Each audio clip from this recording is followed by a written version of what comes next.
Assalamualaikum warahmatullahi wabarakatuh. Selamat berjumpa siswa-siswi kelas 8 SMP Negeri 2 Bajuin. Hari ini pembelajaran kita mata pelajaran bahasa Indonesia membahas materi tentang teks berita. Berita merupakan hal yang tidak asing bagi kita.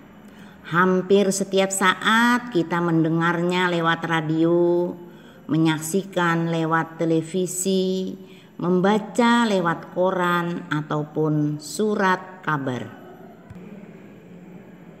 Lalu apakah yang dimaksud dengan berita itu? Berita adalah suatu informasi berupa fakta yang disampaikan seseorang baik melalui media elektronik atau media cetak dengan menggunakan bahasa yang singkat, jelas, dan padat. Nah, dari pengertian berita ini yang perlu kita garis bawahi bahwa informasi yang disampaikan pada berita itu merupakan fakta. Fakta itu artinya nyata.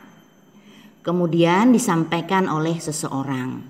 Orang yang menyampaikan berita disebut dengan pembaca berita atau dengan istilah lain reporter. Berita didapatkan melalui media elektronik, contohnya lewat radio, lewat televisi. Media cetak melalui majalah, surat kabar, atau koran. Adapun bahasa yang digunakan pada berita singkat, jelas, dan padat. Artinya tidak bertele-tele. Berikutnya kita bahas unsur-unsur berita. Unsur-unsur berita ada 6. Apa itu unsur? Unsur artinya hal yang terdapat di dalam berita. Ada 6 ketentuan. 1. Apa? 2. Di mana? 3. Kapan? 4. Siapa? 5. Mengapa? 6. Bagaimana? Dalam bahasa Inggris, what, where, when, who, why, dan how. Anak-anak, perhatikan contoh berikut untuk memahami unsur-unsur berita yang disebut dengan adik Simba. Ada 6 unsur tadi. Sabtu 4 Juli 2020 terjadi banjir dadakan di wilayah Kecamatan Pelehari. Banjir disebabkan curah hujan yang tinggi selama 2 hari 2 malam. Tepatnya sejak Kamis malam 2 Juli. Banjir terjadi di beberapa titik, khususnya daerah yang letaknya lebih rendah dan dilalui sungai, yaitu di daerah Parit Baru, Pintu Air, Sawahan, Karangjawa, Atu-Atu, dan Matah. Nah, anak-anak, dari paragraf berita yang Ibu tayangkan ini, kita dapat membahas unsur yang pertama, yaitu apa. Contohnya, apa isi topik berita itu? Yaitu tentang banjir di Kecamatan Pelehari. Kemudian unsur yang kedua, yaitu di mana.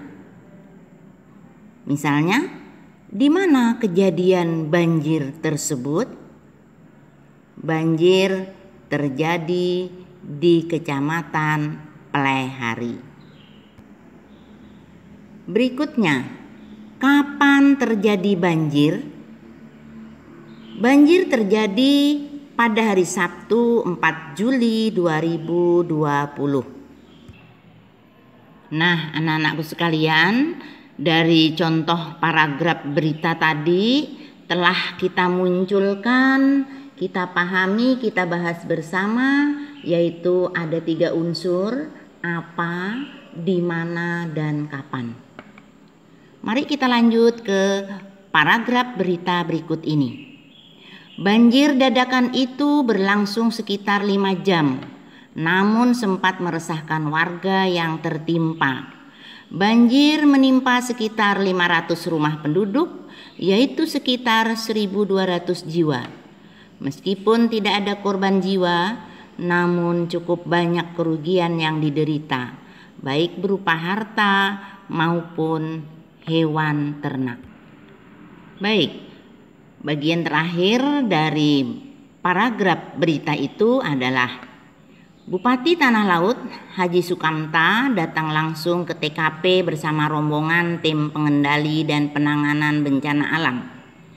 Tim memberikan pertolongan dan bantuan untuk menyelamatkan warga agar tidak terjadi korban jiwa.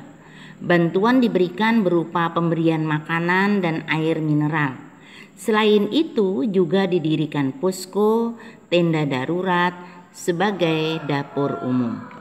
Nah, anak-anakku sekalian, dari 3 slide pada tayangan pembelajaran ini, coba kamu pelajari dan munculkan unsur-unsur yang belum kita bahas.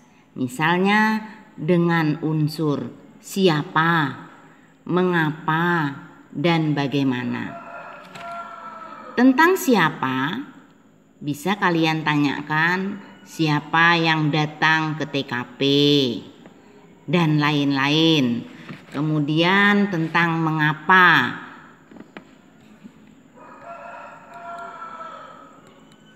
Mengapa banjir itu terjadi?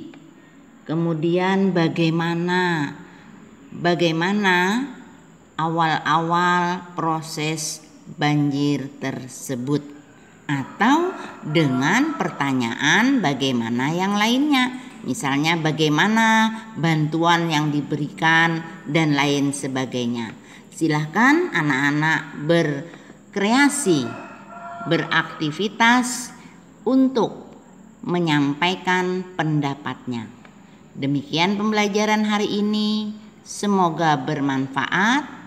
Tetap semangat, berantas kebodohan. Selamat belajar online.